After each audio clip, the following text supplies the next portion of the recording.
Hey, what's going on, everybody? It's another week. It's the Live Life Progressive Show. Mike Mahler's over there, Sincere Hogan, that's me. And it's just us. We're doing this solo.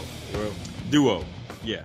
Yeah, we had a total flake out by our guest today, and we'll make fun of him when we get him back down the line. But the thing is, when you flake on us, you don't just get to come back at the next open slot. You go to the back of the line.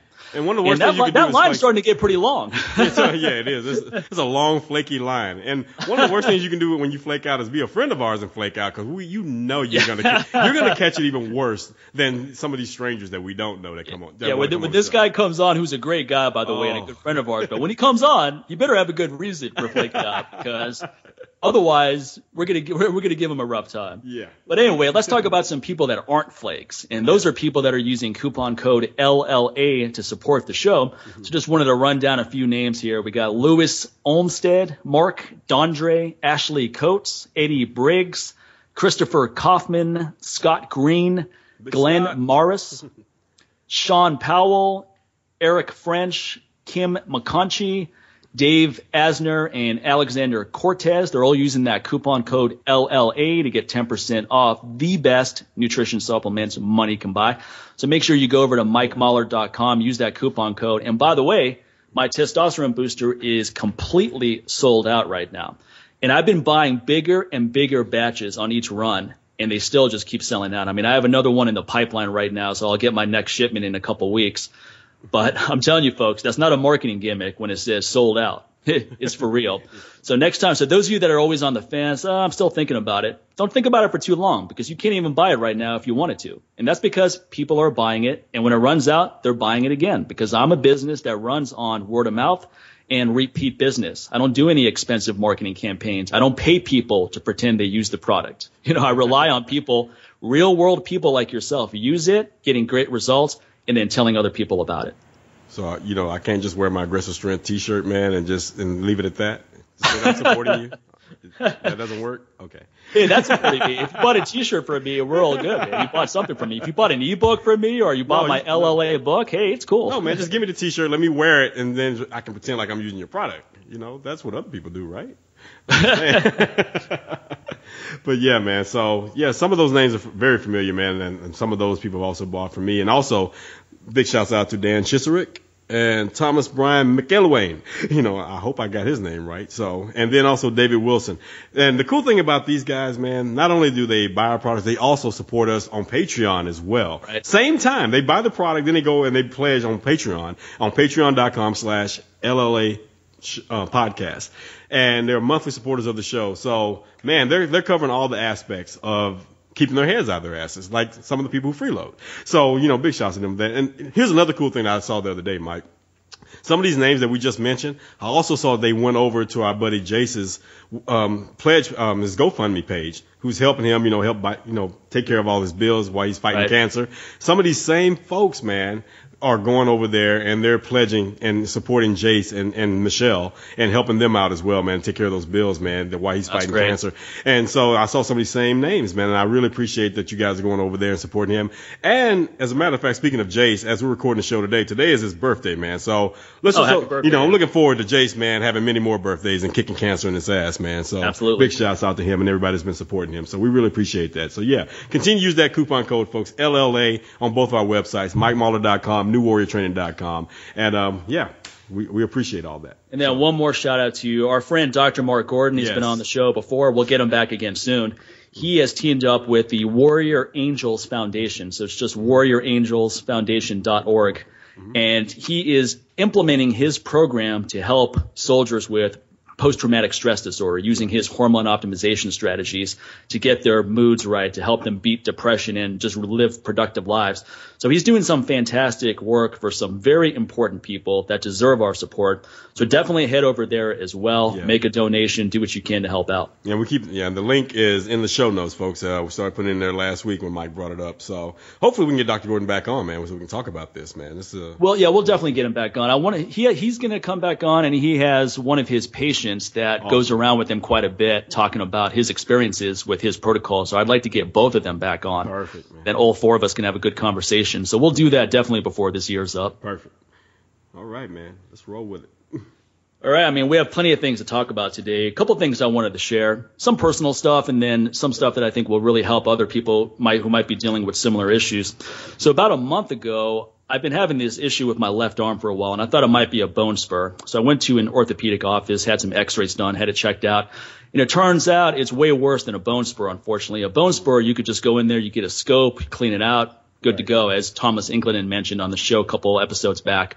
With mine, it's severe arthritis in my left elbow where basically the bone is just rubbing on bone. There isn't any space between the two, which is why I have so much clicking going on there. Sometimes it gets really tight. If I don't do my joint mobility and stay on top of things, sometimes it's hard to even straighten out completely. So anyway, the doctor had a very negative prognosis where his bright idea was just to give me a bunch of painkillers and send me on my way. And then he thought it might be rheumatoid arthritis. And the difference between rheumatoid and osteoarthritis is osteo is more related to an incident, wear and tear. Like maybe you went running too much and you wore your knee out. Maybe you did too much Muay Thai and your elbow is shot, right. Too much jiu-jitsu, et cetera. So it's related to activity, excessive activity. While rheumatoid arthritis is an autoimmune condition where your immune system is attacking healthy tissue. So when you have RA, basically you have pain everywhere. It's not going to just be in one area. It's going to be all over the body. So it's pretty serious, pretty devastating condition. So he thought I might have that. One, I'm too young to have that. But let's say theoretically I did have that. I wouldn't just have pain in my left elbow. It would be everywhere else. So anyway, I knew right away that wasn't it. And then he's like, yeah, you could check out some inflammatory markers. I was like, I don't need to check that out. I just got that checked out 2 weeks ago. C-reactive protein was extremely low. Other markers of inflammation were all in optimal areas. So I know it's not systemic. It's only pain in my left elbow anyway. So even if I didn't do any blood work, I would know. I go sprinting 3 times a week. I do heavy squats, deadlifts. If I had shot knees, believe me, you're not going to be able to do any of that stuff. 40-inch box jumps, all that stuff I do, forget it.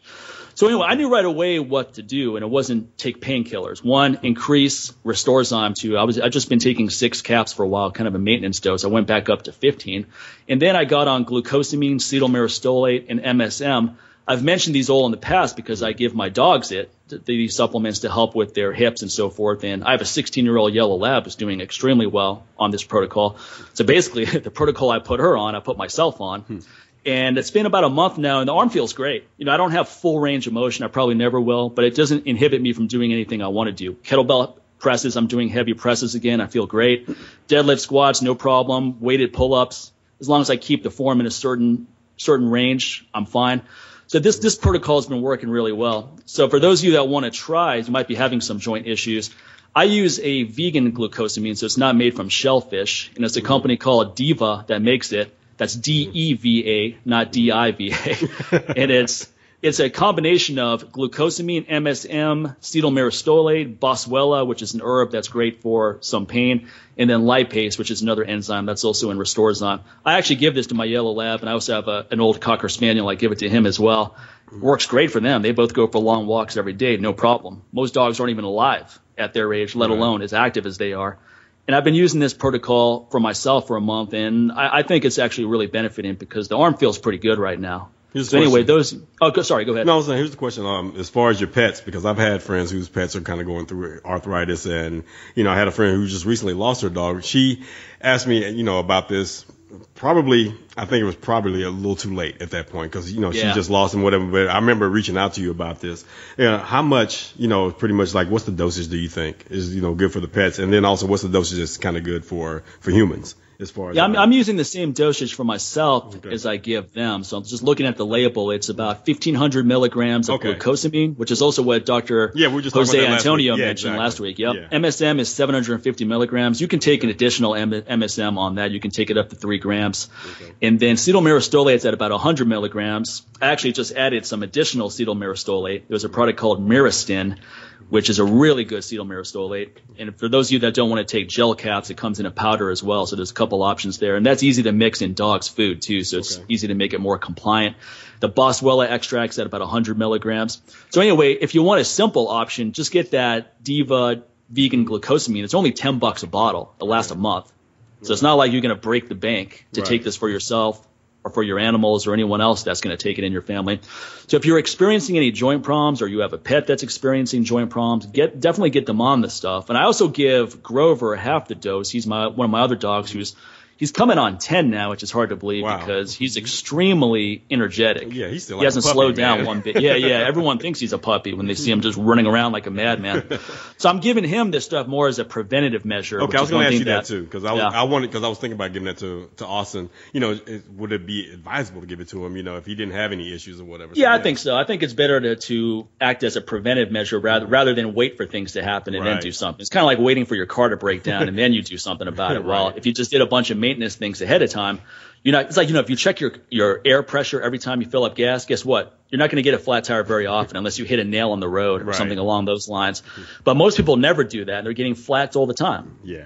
You could have easily prevented that stuff. Just changing the fluids in your cars. There's a lot of simple things you can do with your car. I'm by no means a car expert, but just simple things that you can do on a regular basis, and you can avoid really expensive costs related to your vehicle. So same thing with your body. So rather than waiting for it to break down, the unfortunate problem is that, as we've mentioned many times on the show, most people don't value restoration. Yeah. A lot of our friends who love to work out, they don't mind pushing themselves through the pain, and then they'll just deal with the pain because they're mentally tough.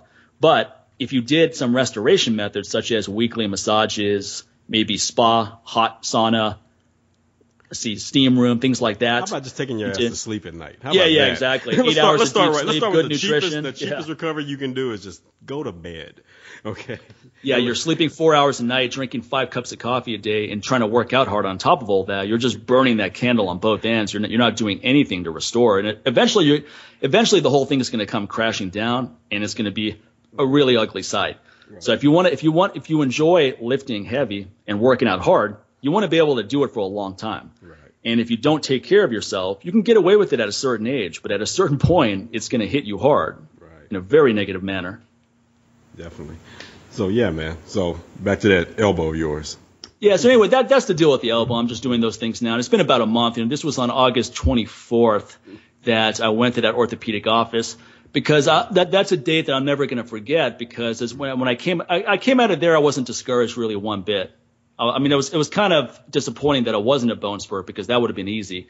But at the same time, I'm kind of glad it wasn't because that would have required a surgery and then I wouldn't be able to train for a while, et cetera.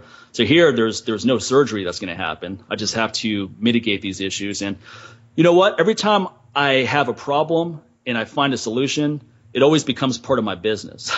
So, I mean, I had testosterone issues as a young man, and then I learned how to fix it via supplementation and nutrition. And guess what? Now I have the best testosterone booster ever. It all came from me having a problem. If I never had a problem with testosterone, I never would have had these product lines. If I never had a problem with inflammation, I never would have had Restorazon. So it all came from problems I had. I figure out solutions, and then you realize, you know what? I bet a lot of other people have these problems. So who knows what I'll come with out of this thing. But anyway, as my father, I get in my car and my cell phone's been lit up because my father's tried to call me many times. And I thought he was probably calling about their dog because I had talked to him a couple of days before, and their dog, when my parents' dog was really sick, they were thinking they may have to put him down. So when I saw the phone lit up, I was like, they probably had to put him down. That's too bad. So I talked to my father, and it's much worse than that. My mother had a heart attack. Bam, died just like that. And that, you don't even know what to say in an incident like that. I mean, it doesn't even sit in. It's like he said it, and then I was like, what? And then he had to say it again, and he didn't want to say it again because it's hard to call up your son and tell him his mom is dead. And I'm sure that was hard alone to make that call, and to say it was hard and then have to repeat it. You could just tell it was very difficult, and it just did not sink in. I just sat there in silence, I didn't know what to say.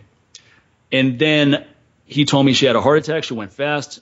She wasn't in a lot of pain, but it was very sudden, and none of us saw it coming. It wasn't like she was sick for a long time, and we kind of expected this. Mm-hmm. It was something where she had high blood pressure for a while. She didn't deal with stress well at all, which is something I really want to bring up, is the fact that forget about stress management. Stress eradication is critical because it's a real silent killer. And I think that more than anything else played a role in what happened to her. Right. Her nutrition wasn't bad. Her nutrition was pretty good. She was really into exercise. She was never overweight, but she did not handle stress well at all. She would get stressed out over little things. And I also think that she was a very sensitive, gentle person where she internalized too much. Sometimes when people talk to you in a certain way or you deal with certain things, you just internalize that instead of getting it off your chest. And I really wish that she got stuff off her chest a lot more, because a lot of times I would engage her when I could see that she was really just thinking about something. I'd be like, what's wrong? And sometimes you'd get her to talk about certain things, but most of the time it was like she didn't want to burden other people. And I wish she burdened other people, myself, my brother, my father, more. So I think that would have helped her. Who knows? These are all things you're thinking about after the fact. Who knows how much any of this would have dealt with prevention. Your mind is just racing. But, later on that day, I'm trying to do groceries. I'm trying to just run through daily activities, which I found very difficult, because you're at the grocery counter. Oh, hey, how you doing? And you have to just go through the motions like, oh, I'm fine. How are you? Because what are you going to do? You're going to tell every stranger you meet your mother just died? It's like, oh, I just found out my mother died 5 minutes ago. You can't unload that stuff on people because two things are going to happen. One, they're going to feel really bad for you. Two, they're not going to know what to say. Or three, maybe they have a story. I mean, you just can't do that, because you're going to be talking too much. And you don't really want to, at least my personal experience is I didn't really want to tell everybody, because then I got to keep telling the same story of what happened and so forth. So I just kind of kept that stuff to myself. This is the day actually before we did the podcast with Steve. So I was actually thinking about just canceling the next couple of episodes, and I was like, nah, I don't want to do that. I don't, it's not fair to you, number one. And number two, the last thing you want to do is just dwell too much. You got to stay productive. So you got to keep doing your workouts. You keep doing your routines. At the same time, you don't want to distract yourself from going through sorrow, because you have to go through sorrow. My mom meant a lot to me. It's not like I had some estranged relationship with her. She had a very profound effect on who I am. She got me into being compassionate to animals. She got me into Hinduism, vegetarian diet. In fact, when I was a kid, I'm reading comic books on Krishna and Rama and Hanuman, while my friends are reading X-Men and Superman and stuff like that. They'd come over to the house, and I have like this big stack of these Hinduism comics. They're like, who are those guys with all the arms? Who's that? Yeah. It's like, is that Dr. Octopus? Like, no, man. Who's that elephant? I'm reading a comic book on the Buddha. I'm reading a comic book on Ganesh. It was really, and that was the beginning of me getting into religious studies, which I ultimately majored in. So a lot of the things I got into, fitness, nutrition, compassion for animals, other people, started with her, and then I took it in my own way, took it in my own direction. So anyway, I just wanted to put that out there, because I know other people have been through things like this, and I'm not some expert on how to deal with the grieving process, but I do feel that you have to go through the grieving process. You have to experience sorrow, whatever comes out. Don't want to repress it. No. If you're angry, get angry. If you're sad, be sad. If you feel you need more time to yourself, do it. If you feel like you need to talk to people about it, do that. But don't distract yourself where you just try to pretend everything is okay. It's like, well, I'm just going to go to the movies and watch TV and go talk to my friends and so forth. What's so funny is so many people have so many answers when they haven't dealt with it yet. Like, well, if it ever happened to me, this is what I would do. Like, you don't know what the hell you're going to do, no matter who you are. Even for me, man, I think I'm a pretty, emotionally strong person. But when my dad, passed away, man, it's like never in my wildest dreams did I ever think that I would have fucking panic attacks. Okay, and that was the scariest thing. The first time it happened to me, I didn't know I thought I was having a heart attack. It was crazy. I'm like, what the hell's going on? Where is this coming from? And, I'm on the floor crawling, dude. Now, all I could think about was that episode of the freaking Sopranos, when Tony had one, and he was like, looking like he thought he was going to die. And I was like, come on, man, this is from TV. Come on. Really? I meant, okay, and I think that I'm pretty mentally strong. So I'm like, all right, just, stop, get in the moment, think about it, just make it stop, get up. Get up. It was so surreal. It was like I was outside of my body. It was like, dude, sincere, get up. Why you stop acting like a pussy and get up off the fucking floor. That's what I was telling myself, But at the same time, I could not. I just felt decapitated, man. It just felt like I had no arms to crawl on. I didn't even know how I got from one end of the hallway to the other. How I even got there. And I was at that time. I was living alone at that time. I was going through a separation, about to go through a divorce. So all this, I think all that was a culmination of things happening at once in my body and trying to maintain all that stuff. And it just all hit me. And I was like, I'm going to die in this apartment by myself. No one's going to find me till like maybe a week or a month later. And the body's going to, all this is going through my head. And like, what about my daughter? What about my son? What about my son's going to, all this is going through my head all in that one moment. And so then it's like, you know what? Once I finally was able to get up, I was like, you know what? I got to reach out to someone, a professional, because hell, man, I went to school for this stuff. I know, like, this, no matter what, man, what your degree or whatever it is, like, even when anything psychological or whatever, it's kind of like someone who gets in trouble and have to go to court, and even though you're a lawyer, you want to represent yourself, you represent a fool. Well, being a psychologist, going through psychology and studying all that, and me trying to mentally, diagnose myself is like me trying to diagnose a fool. I was like, I got to get some help, someone else who's not attached to anything that's going on in my life. So that's what I had to do. And I felt so much better after just talking to someone about this, man, and addressing that. Come to find out it was much more than just the event of my father passing away. It was a whole lot of other things that just, things I've kind of dealt with, like, okay, that's just life, what it is. I'm still moving forward or whatever. And just those little things, man. And you never, until you're talking to someone, they start bringing it out because, again, they're not attached to your situation. They're not going to be like, oh, man, your mom, dude, she was a really good lady, blah, blah. And so it's kind of like, that's their aspect. That's where they're coming from because they have some type of attachment to the situation. Yeah. You get that stranger, like they just want to get to the bottom of like, why are you feeling this way? Let's just get to it and let's see how can we address it. And that helped me out big time, man. Just a couple of sessions just talking to a psychologist, not a psychiatrist, because there's also a point of me like, I know going to a psychiatrist, first thing they want to do is like, kind of like how that doctor told you, first thing he want to do is give you pain pills. I'm not trying to have someone tell me like, well, let's just go ahead and get you on. No. I just need to talk some things out. Well, that happens too in situations like this. You go to a therapist and they try to get you on some kind of antidepressant. Yeah, exactly. I'm like, I'm not. And I was like, I'm human. You should experience sorrow. Like sorrow is part of the human experience. Exactly. So it's not, if you think you're going to go through your life without experiencing it, or that it's delusional. Or that it's something that you shouldn't experience, one, you should experience it. Right. And two, you're going to experience it. And three, you can use it to make yourself a better person. Exactly. So it's trying to avoid suffering, obstacles. That's the mistake right there. Exactly. So anytime you experience any kind of discomfort, you try to do something to get rid of it. It's like, no. Usually that means you need to stop, think, reflect about something, slow down. Yeah. And think about who you are, what you want to be, how you want to move forward. So the last thing you want to do is just numb it and just, numb it. Just to dull it or whatever, because it's not going away. All you're going to do, you have to keep trying to medicate it to keep it dull. Eventually it's going to want to come to life one way or the other. So you're going to keep on just hitting it with that tranquilizer pill over and over and over till you run out. And then guess what? You're going to have to deal with it.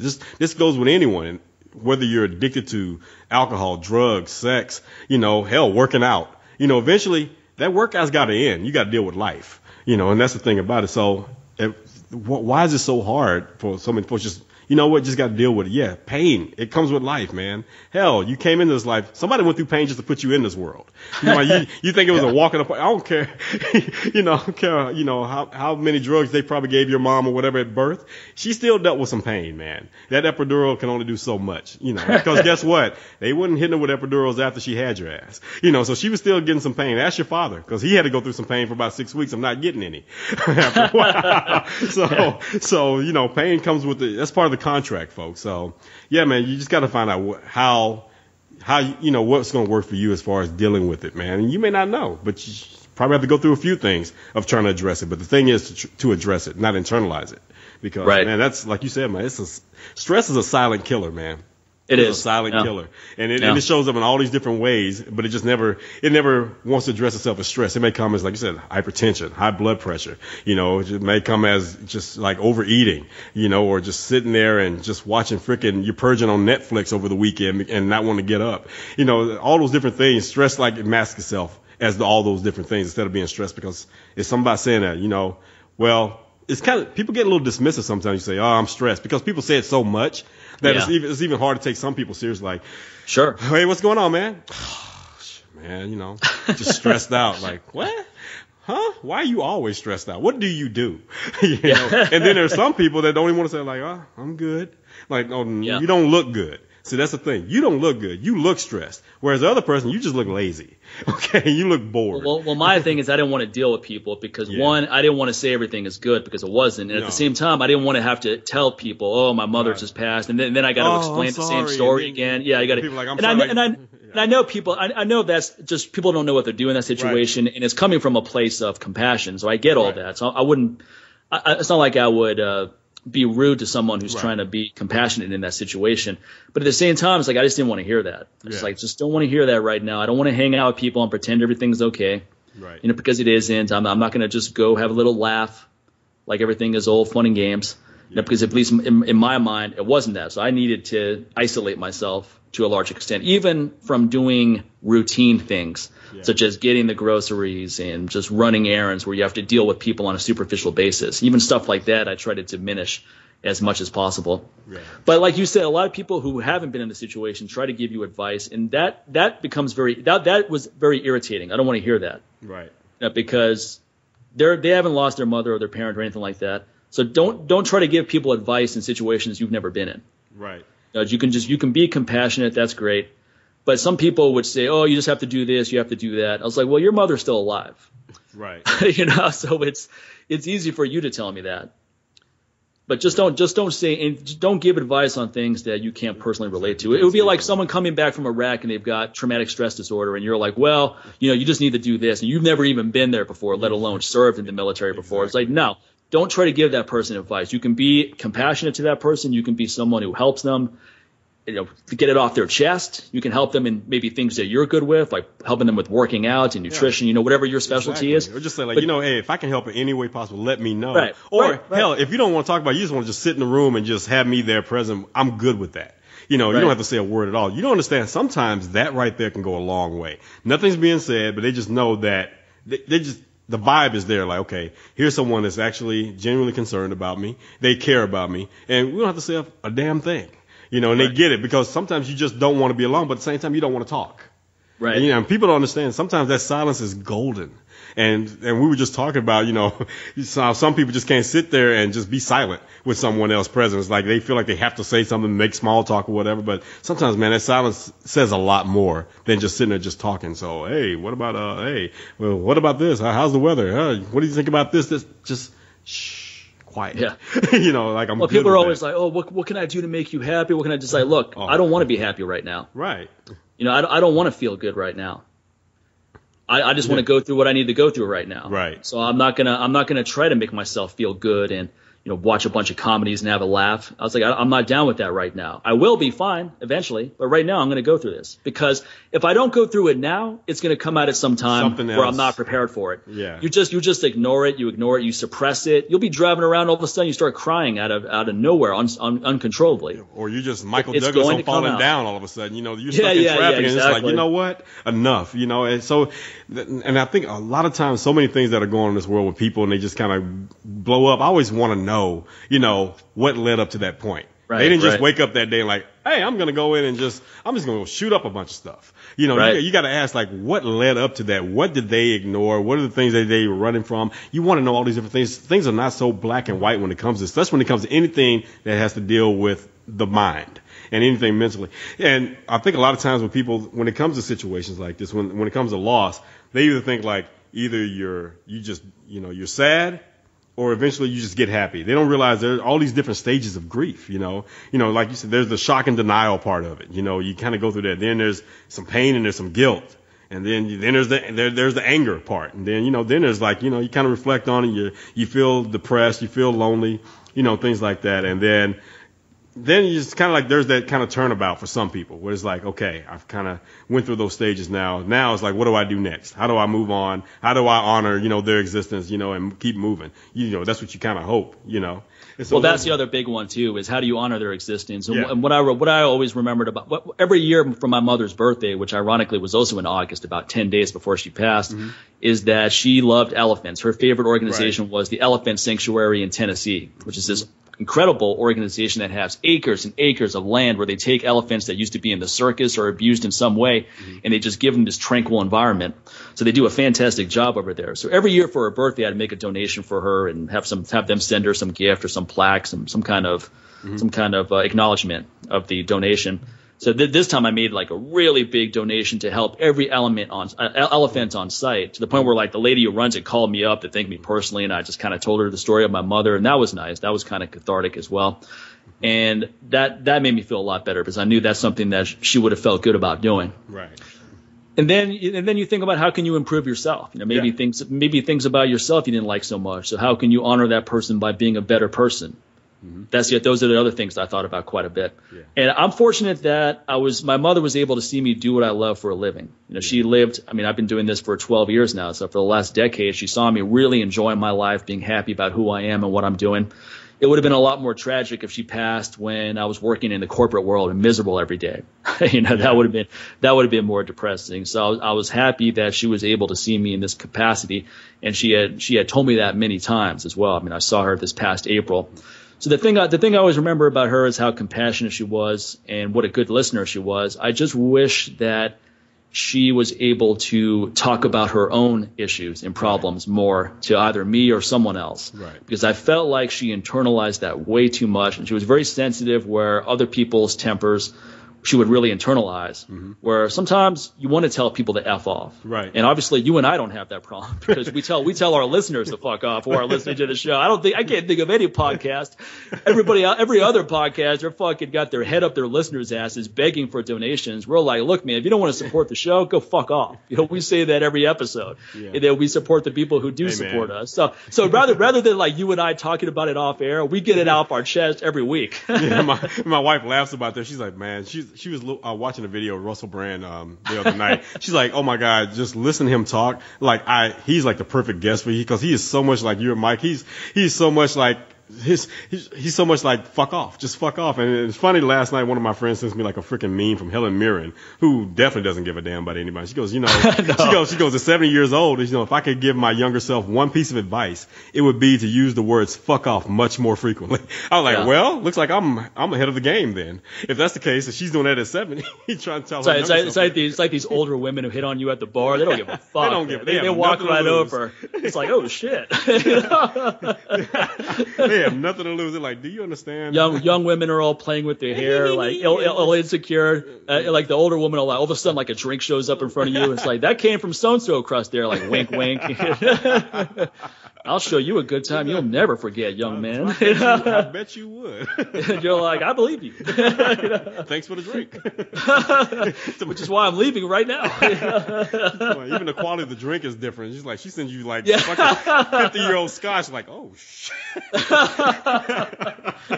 Some cute girl's like, oh, you gonna buy me a drink? Why, you thirsty? You don't have any money? How you come to a bar and you don't have any money? What the hell's wrong with you? Man. Yeah, that's some funny stuff. So anyway, I just wanted to put that out there. It's the other irony is that the last time I talked to my mother, which was the day before she passed, she was so worried about having to put their dog down because he was really ill. And then she had no idea that she was going to pass that night or the next morning. Right. So you just don't know when your clock is going to be over, is what I want. And I'm someone who doesn't have any regrets on that front because I live my life the way I want to every day and have for some time now. So I always say that if I checked out tomorrow, it wouldn't be tragic because I was checking out doing what I wanted to do, both personally and professionally. Right. So I'm not worried about that. Now, I don't have any fear of death because I've had two near-death experiences. So I've been down that road before. And it only would have bothered me if I died back then. It would have bothered me because I felt like I was just on the precipice of doing some great things for myself. Right. Now it's not that there aren't other things I want to do, but I've done a lot of great things and I've lived a fulfilling life. So it wouldn't be the worst thing ever. It wouldn't be tragic if this is it right now.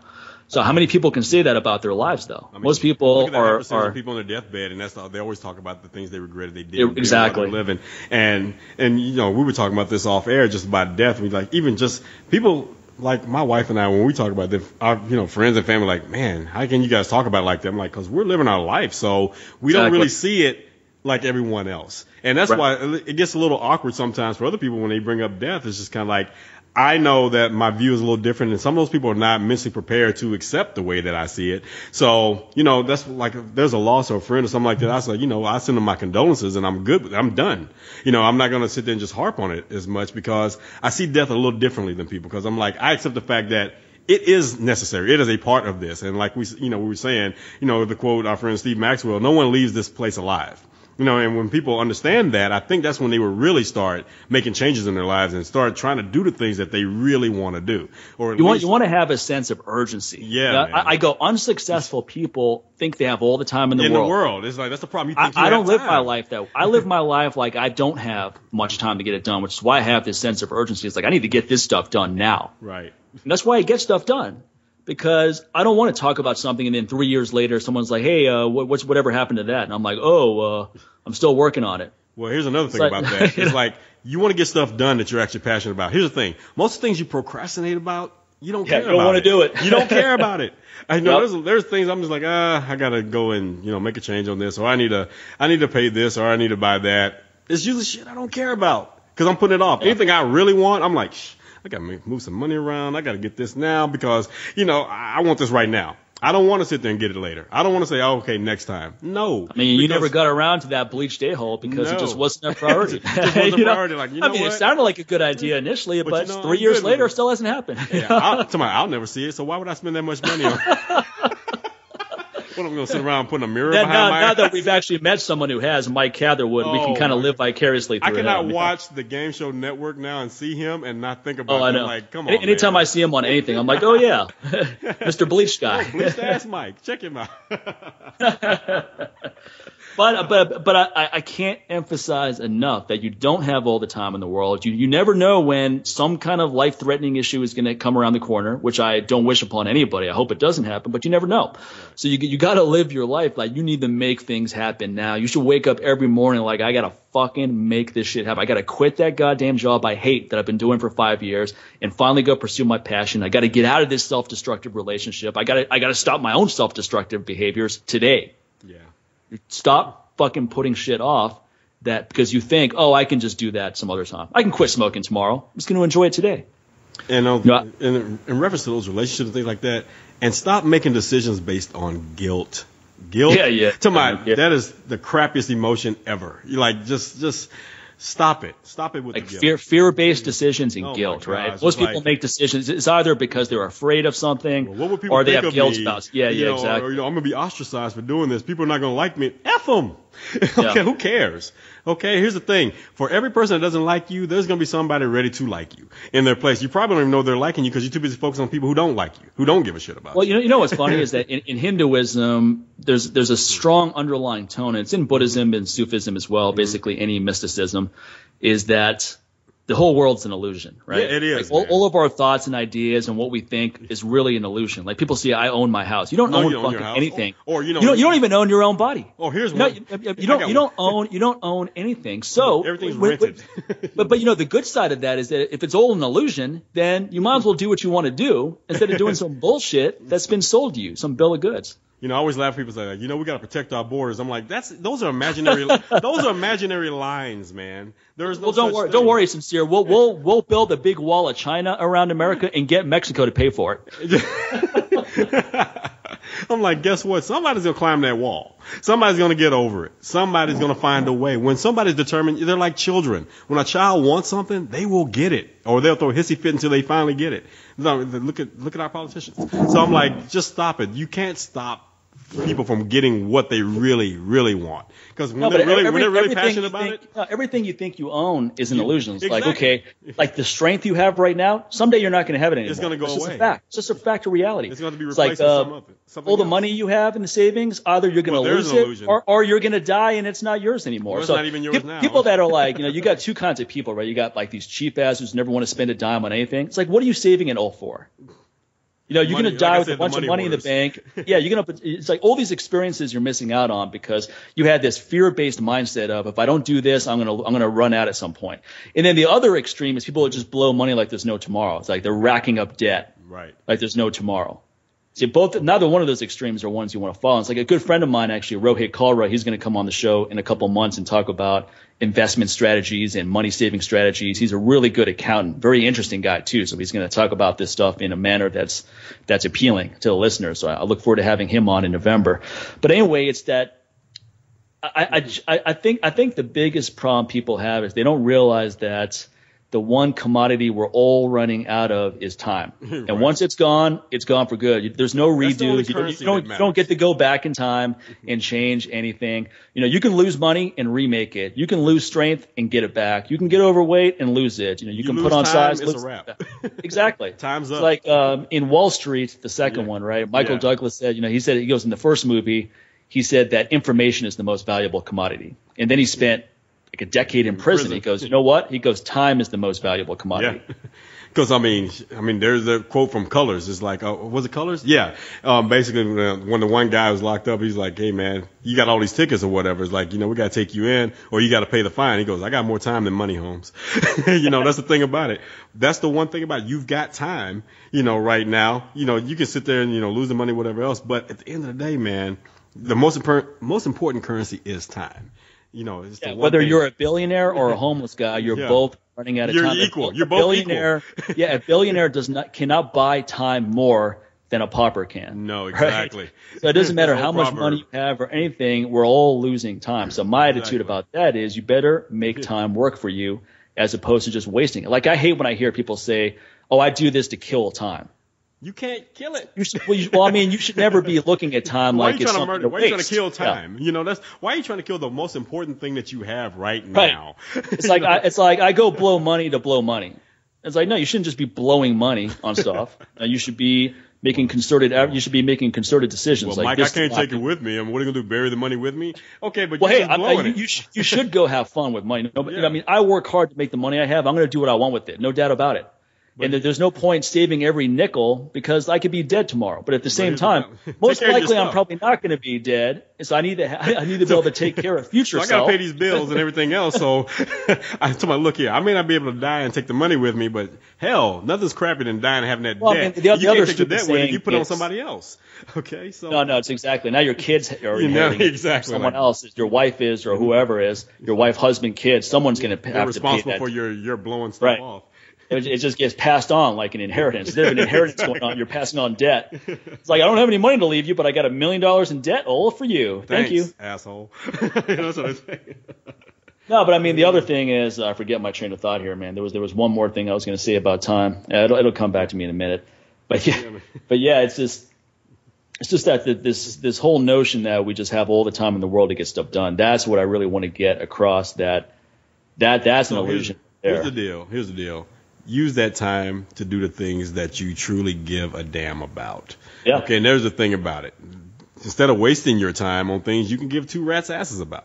And quit coming up with excuses and using those guilt-driven excuses like, well, I got to do this. Okay, look here. Okay, yeah, I don't, here's the thing. Yeah, you got to pay bills. You got to do things like that. That's just a necessity right now in the world we live in, especially in the free, quote-unquote free world.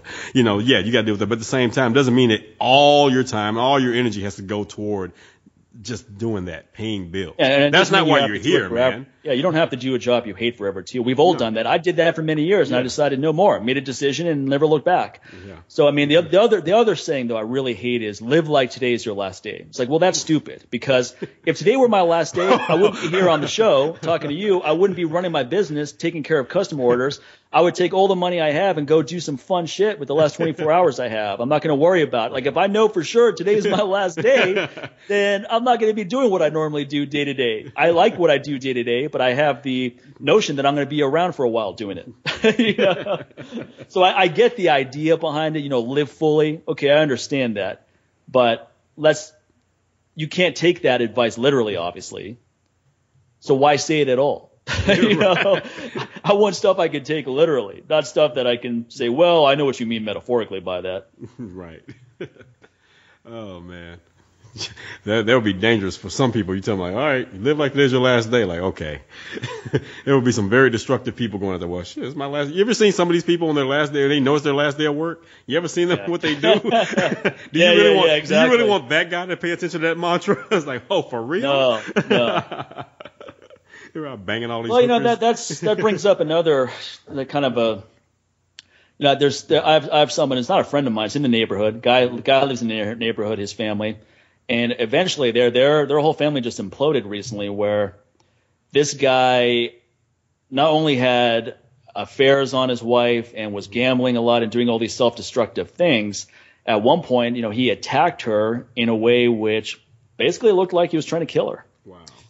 And I was really shocked to hear the story because this person's not a friend of mine, but I've talked to him before. I've seen him in the neighborhood and done stop and chats, and always seemed like a nice guy. Always seemed like he was really happy with his family and really dedicated to them and all that stuff. And then I hear all these stories from another guy who is friends with him, and I was like, wow, that's shocking. On one hand, it's not shocking because, I've read books like The Lucifer Effect, so I understand how we put on a lot of false fronts. Right. where we're just trying to keep up images, and then inside we're not happy at all. Especially probably because you're trying to keep up images. Right, exactly. And that's tiring in itself, man. Yeah, exactly. So here's a guy who was obviously not happy with himself. And that's where it all comes from. He's not happy with himself. And that's causing him to act in self-destructive ways, which eventually, like a snowball running down a hill, build up to this dramatic sequence of destructive events where now it affects other people. So where I'm going with this is that it's very important for you to know what you are, what you stand for, what you're capable of. That the illusion not capable of episode is capable of evil like what happened in Rwanda. Side. You have no idea what you would do in a situation where there's situation forces. No clue. You better think about that now so that if you're ever in a situation like that, you at least have something to go, this is what I'm going to do here. I'm not going to allow myself to be coerced situational form, to act in a way that I never would otherwise. But don't have the illusion that I'm a good person. It's like, yeah, you are when things are convenient. But what about when they're not? You may not be such a good person. You need to think about these things. Because this guy didn't. And it was very destructive, not just for him, but people around him. So that's where I'm going, is that it's not just you that's on the line.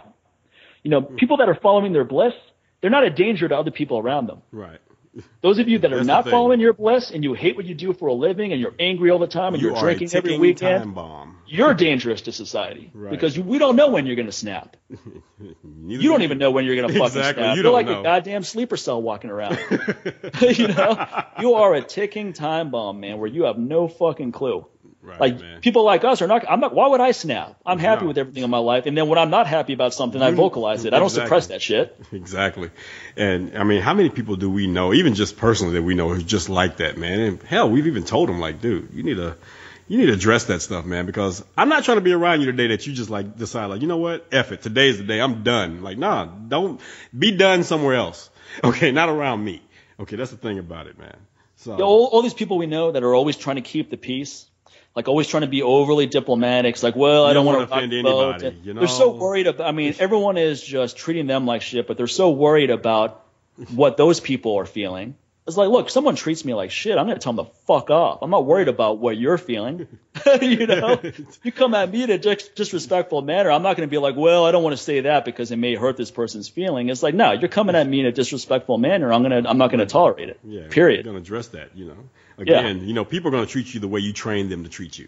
And that's the thing about it. So don't get all pissed off when they like, I'm sick of this. Well, this is what you created. You trained this monster to act that way towards you. Yeah. So don't get pissed off, Dr. Frankenstein, when the monster turns on you. Okay? You created it. And the only caveat is that you never know what people are going through. Like when after I found out my mother passed and I'm just running around, it's like no one knows that just happened. Yeah. Because why would they know? They can't read my mind.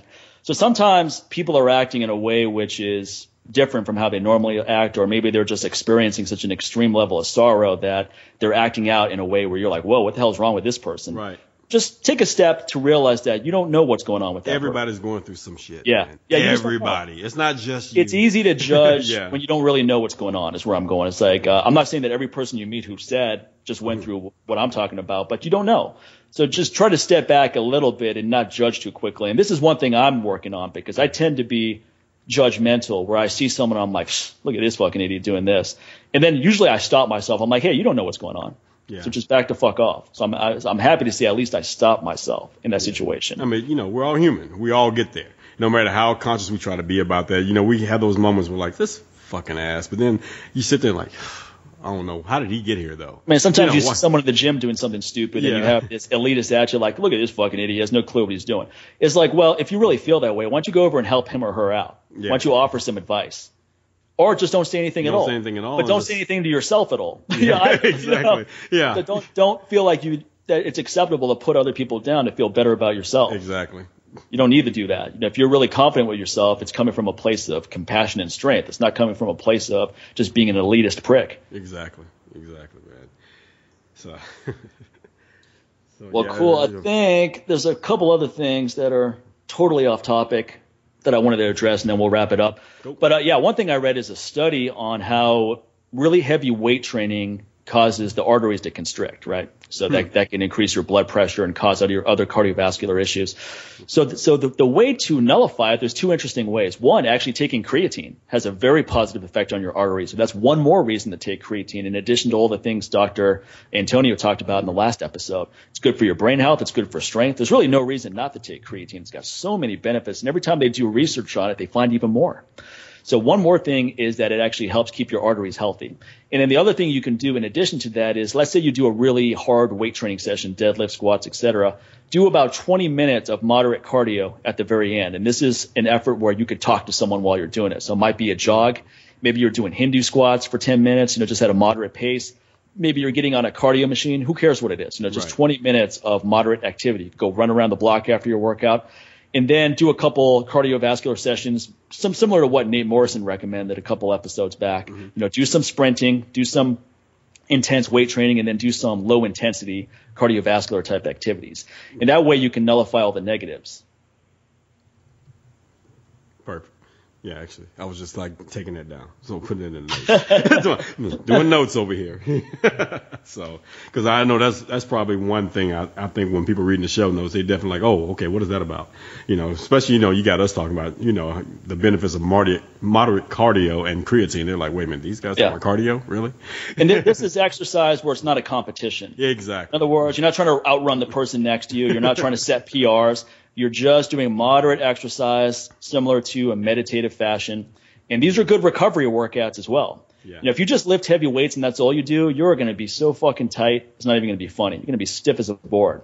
So get your joint mobility in, get your cardio sessions in, get your meditation in, get your stretching in. Stretching is the other thing also that helps with your arteries. So stretch after you work out. And then that way you can enjoy, these may be the things that you don't enjoy that much, but it allows you to enjoy the things you do for a much longer period without developing any negatives. Perfect.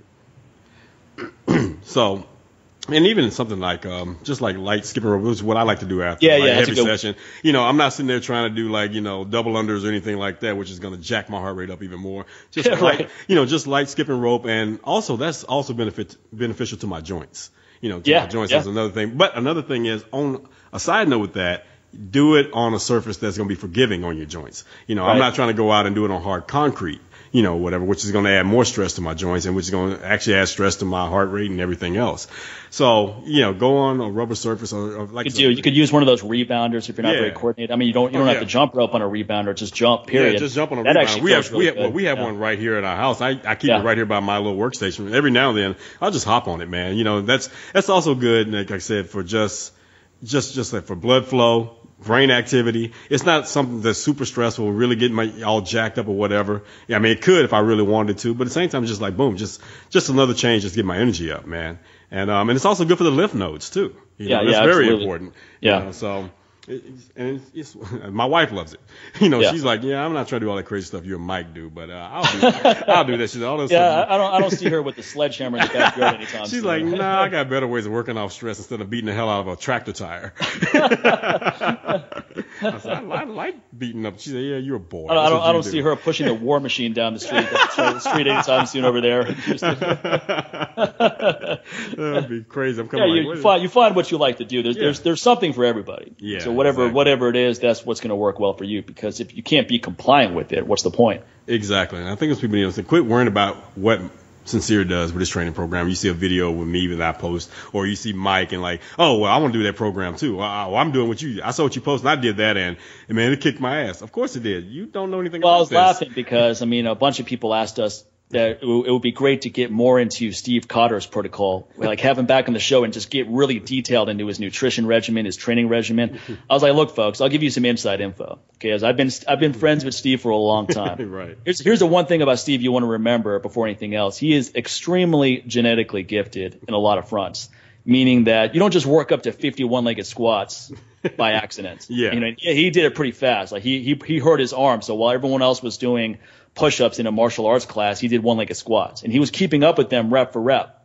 How many fucking people who can do that? Right. Yeah, and that's number one. And then not only is Steve really good at one-legged squats, he makes it look better than anyone else I've ever exactly. seen. Like when he does one-legged squats, that's what I wish I looked like doing right. it. Perfectly upright. It just looks really graceful the way he does it.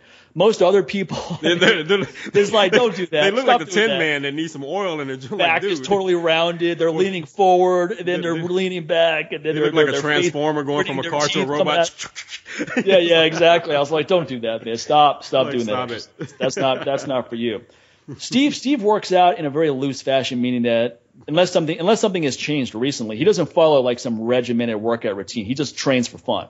He just gets out there and works out and just does whatever he feels like doing that day. That's his regimen. So it's not like he has some periodization program that he's following strictly, like the way you and I do, or Nate Morrison does, or a lot of people we know. Right. And then when it comes to his nutrition, it's like, yeah, he's eating a lot healthier now. But I've been out with Steve many times where he's having a stack of waffles for breakfast, and ice cream, and chasing it down with beer, and I'm having my spinach salad and a tea. And Steve is more ripped all year round than I've ever been, eating whatever the fuck he wants to eat. The funniest thing to me is still that one video where Steve's with that one doctor guy, man. Steve's talking about, all right, I got to cut down on the ice cream, and he's pinching his thumb. I'm like, dude, you don't have any skin to grab. What are you talking about? You got to cut down on your ice cream. And we always joke. He always says, if I want to go below 6% body fat, I just cut sugar out of my diet. And he meant like putting the sugar he puts in his coffee or something like that. That's all he needs to do. Oh, man. So again, it's like, yes, Steve is I'm not saying Steve doesn't work hard. So don't interpret all of this as that. I'm not saying that he doesn't work out hard and like everything just comes easily to him. No, he works out really hard, and he pushes himself in a physically very hard. But don't think that you can duplicate exactly what he's doing and get the same results is where I'm going. Right. Like someone watching Ken Blackburn do chair presses with two double reds for 50 reps. It's like, oh, how did he work up to that? He didn't work up to that. He just did it that day. Exactly. He didn't even train for that shit. It was like right after he did jerks for 10 minutes. He just paid attention to some of the other guys and why they were struggling. He's like, well, maybe if I did it this way, maybe I can do a few more reps than those guys. And next thing you know, he's setting a world record. He's like, oh, well, that went well. Ken has a perfect physique for pressing. Yeah. He's got the right body weight to strength ratio. That's why, like, he sent us a clip of him pressing 205 once. He sent us a clip of him barbell pressing 205 one time. And both of us are like, that's it? Because we know what he's capable of, man. I was like, you should have pressed that 20 times once. I was like, that's like 30 pounds less than you weigh, for one thing. It's like, even I could press that for reps. At least I could when I was doing barbell pressing. So I was like, oh, cool. He must be banging this out. Did it one time and racked it.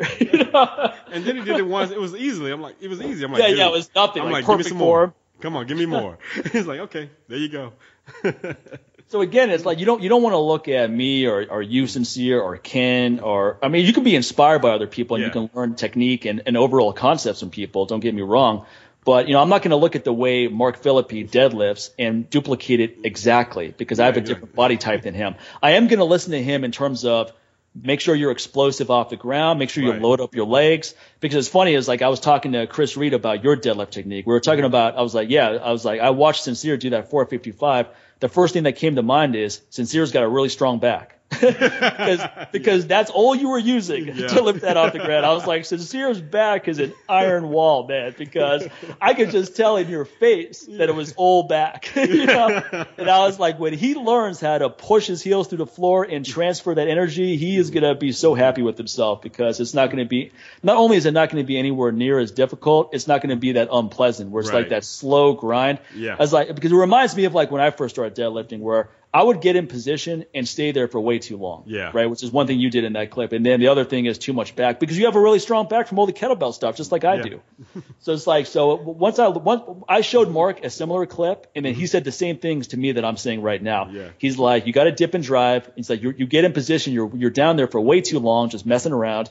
You want the second your hips drop, you want to rip that motherfucker off the ground. Yeah. It's like the bar should go from the ground to your knees like a pop. Bam. And then your back finishes it off. And once I learned that, it took a while. I'm getting pretty good at it now, where now it feels great.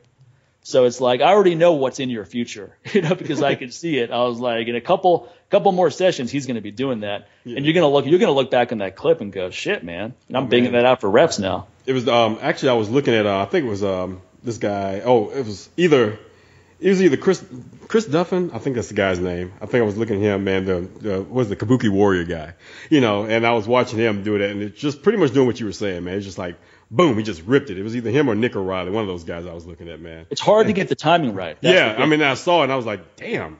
But the thing is, he took this his ass was very low to the floor when he did that first dip. It is on the sumo stance. I was like, And I mean, he's like, he almost like he butt putted the floor. It was like, boom, bump. And then he just whipped it right up. I was like, okay, there's something to be said about that. And it was about 600, it was 600. Yeah. I mean, you're not going to lift that. When you get to a certain weight, you're not going to be able to grind it out anymore. No. Like you can grind out to a certain point.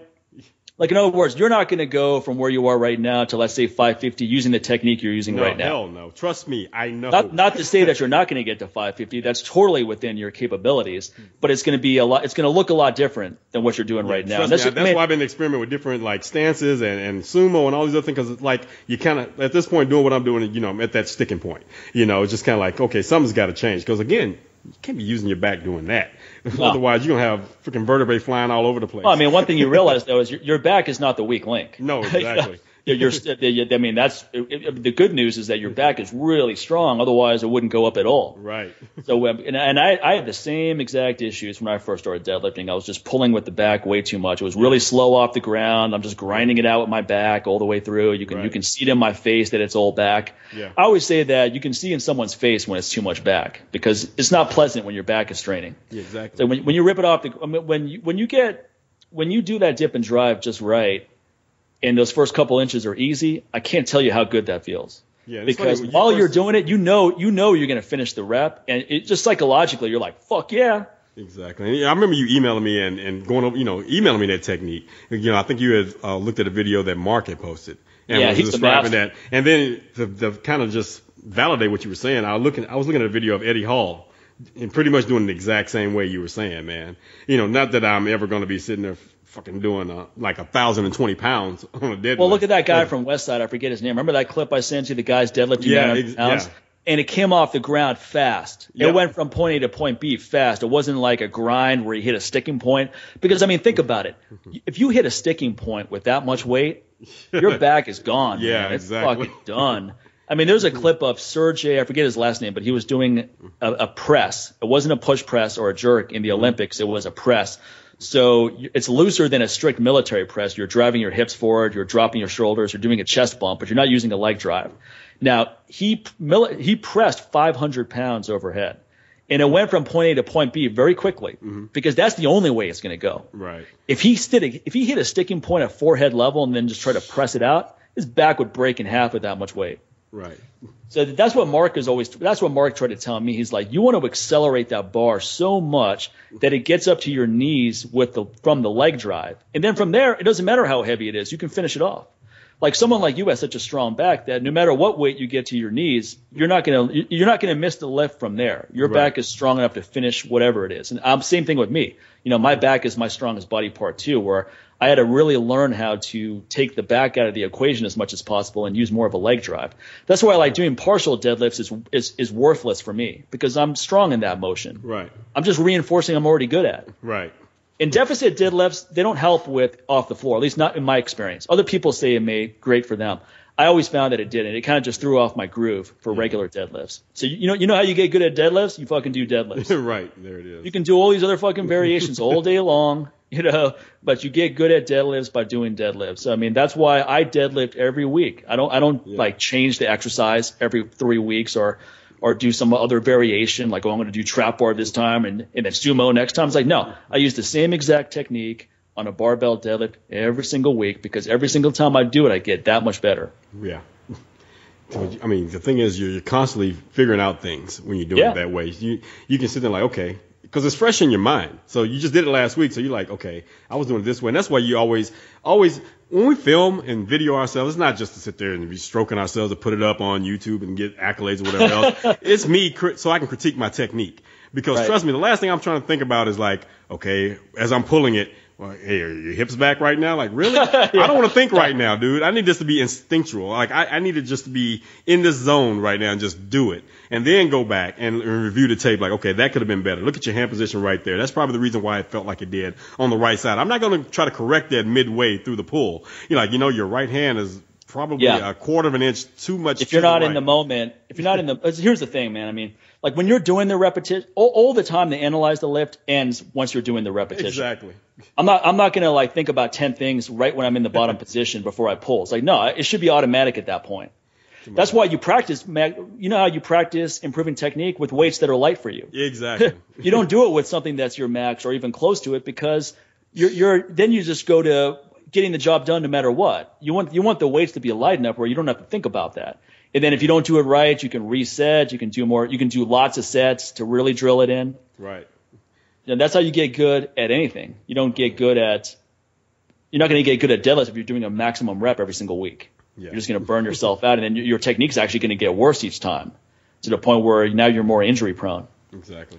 Another interesting thing I saw, man, for some of these guys, man, like move big weight when it comes to deadlift. See some of these guys, like once they squat down, and what they'll do, they'll kind of yank the bar before they start. Yeah. And then they'll dip. And one thing I noticed about it just visually, what that does, it pretty much also sends a signal to your brain that, okay, after you yank it that first time, before you actually go into the pull itself, it pretty much signals to your brain to make your ass drop. Because pretty much when you yank that bar like that, your ass drops automatically. And then, boom, the next thing you pull, your ass is already in place. You're ready to bring it on up. Right. And I was noticing that with, I think it was like Dan Green's technique. He just yanks and then boom, it's up. Yeah. You know. So, it's really good. Like, just look at some of these guys' techniques, but not necessarily sit there and think like, oh, I'm going to copy exactly what that guy's doing. It gives you some things to think about. And then the thing is, principles. And the thing is, get some lighter weight and see how it works for you. Don't try to do it with your max weight. So and you figure some things out. And again, video yourself so you can actually see yourself, and don't try to rely on someone else watching you because, hell, they may not necessarily know. Sometimes you think. Sometimes you do a lift and you visualize in your mind what you look like while you're doing it, and then you see a clip and you're like, "Oh shit!" It's kind of like when you're banging. I thought I was doing that right. Spouse or your mate. You're thinking you think you're hitting it all, and you realize you weren't doing anything. In your mind, you're a porn star. Okay. You knew that analogy was coming up for it too. If it wasn't that analogy, it was going to be like another Adebisi analogy. You knew. That's how we always have to end the show, man. Come on, we couldn't be us. We didn't bring it back to that. I remember I still work on kettlebell pressing now because it's one of the few pressing moves that feel good for me given the issues I already mentioned. Mm-hmm. But I remember when I was really chasing heavy kettlebell presses, like 2008. Like when I would do it, I thought in my mind it looked a certain way. Right. Like, oh man, that felt great. I bet it looks like this. And then when I would see a clip, I'm like, oh shit, that doesn't look that good at all. I was like, I'm not fixating it overhead properly. I'm not getting the weights locked out where it should be, where my entire body is supporting it overhead. But to me, those are not negatives. Those are, I want to know. I'm not some guy who likes to delude himself on stuff. Exactly. If I'm doing something incorrectly, I want to know that. I'm not going to just try to kid myself. Yeah, because I want to fix it ASAP because I don't want it fixing me later on down the line. And then you become that guy like, I used to do deadlifts, but I hurt my back. I don't do them anymore. They suck. I had a guy sitting there, we were at a friend's event and we were talking about deadlifts or whatever. He's like, yeah, man. I like deadlifts at first, but man, it just really started messing up my back. I'm like, no, the deadlifts didn't mess up your back. Your technique messed up your back. Yeah, I never feel deadlifts. Your ego messed up your back. Even on my really heavy sessions, I don't feel the deadlift in the back. No, I feel it in the hamstrings and glutes. That's what's sore the next day. Trust me. Yeah. To the point where you're trying to sit down. Like I used to laugh like when a lot of the women when they first started my class or whatever, they were like the next day like, okay, man, I had trouble sitting on the toilet. I didn't appreciate that. I always laugh about that, but when you start doing like heavy deadlifts, you're like, I didn't appreciate you telling me that about your experience on the toilet. Not that kind of guy. I can't unsee that in my head now. Thanks. I don't need to hear about what happened to you on the toilet. All right. So yeah, man, but just trying to sit there and sit on a can or sit anywhere, man. You're like, jeez, it's like someone's just sitting there with a match right on your hamstrings the whole time. But then you're like, hell yeah, okay, that's what I'm talking about. Yeah, I'm not someone. I don't have like this stiff back the next day after deadlifts where like I can't bend over and pick something up, or I get out of bed, I'm like, ugh. And on top of that, in between sets, I'm doing joint mobility, man. To make sure that my back is not going to get all tight and stiff. Yeah, I do double kettlebell swings at the end of the workout to really loosen up. I do hanging leg raises to also loosen up, and then I stretch it out. And then on off days, I'm active. I'm doing my sprinting. I'm doing light work. So I'm staying active because the less active you are, the more you're going to stiffen up. Like if you sit in a chair all fucking day long, you're going to stiffen up even further. You got to get up and move around as much as possible. Exactly. So there you go, people. There's some tips right there on recovery that we're throwing in there. So my recovery doesn't have to be a recovery day. It can happen actually during your training session. Okay. Why wait? Why put it off for tomorrow? That's the whole theme of the show. We've been talking about why are you waiting until the next day? Why are you waiting until later on and putting things off? Do it now. You're thinking about it now? Do it now. Yeah, exactly. If you're thinking about it, obviously it needs to be addressed. Okay, because there's a lot of things that probably I could be thinking about right now, but I'm not because it's not important. So there it is. Yeah, so we'll go ahead and wrap up there. And one thing you should be thinking about doing right now is using that coupon code LLA to go over to MikeMahler.com, get 10% off the best nutrition products out there, nutrition supplements, also ebooks, videos, all kinds of fun stuff over there. Lectures on how to optimize your hormones, how to make more money in your fitness business. Go over there, immerse yourself, buy some shit, use that coupon code, support me, support the show. And then what can they do over at your website? Same thing, man. You can go to newwarriortraining.com, use the same coupon code, 10% off.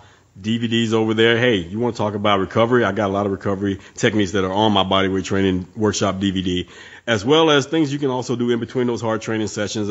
Also on those deload weeks. So deloading means just that. Deload means stop lifting all this heavy stuff and throw in some things that are fun, man, just for the mental aspect of it and keep your mind in the game. So throw in some bodyweight training, some animal type training and things like that. You'll find all that on my DVD. And also you want to start talking about things as far as just training for body composition and not do another diet and not just trying to sit there and just cut weight or just focus on overuse by using certain bodybuilding type techniques or whatever and end up injuring yourself. Well, that's another reason why I have my weight management program. You sit there and you'll learn pretty much how to train, how to eat, how to put all those things together and make it fit for you specifically, not like Mike or myself or Steve Cotter or anyone else. You start figuring out what's going to work for you and how to put a good plan in place. And that's what that weight management program is going to help you do, give you a better understanding of what you're working with. So you can get 10% off all those things, ebooks, all that stuff is over there, man. newwarriortraining.com. And further, you can support the show by heading over to patreon.com/LLA podcast. Become a monthly supporter of the show. Go into that little box. You see a 1.